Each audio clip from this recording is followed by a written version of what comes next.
చెప్పగలగాలి.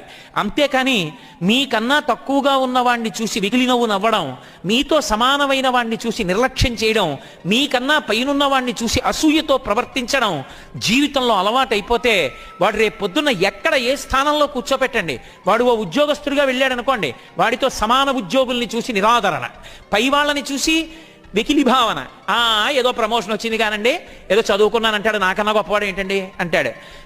తనకన్నా కిందవాణ్ణి చూస్తే అహంకారం, నిర్లక్ష్యంతో ప్రవర్తిస్తాడు.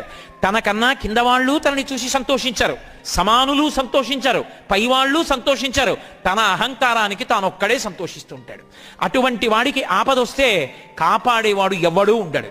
అందుకే జీవితంలో సంస్కారమును పొందుట అన్న మాటకు అర్థం ఏమిటి అంటే, తనకన్నా పెద్దలు కనపడితే గౌరవించాలి, తనతో సమానులు కనపడితే ఆదరించాలి, తనకన్నా కింద వాళ్ళు కనపడితే పరమ ప్రేమతో కూడుకున్నటువంటి భావనతో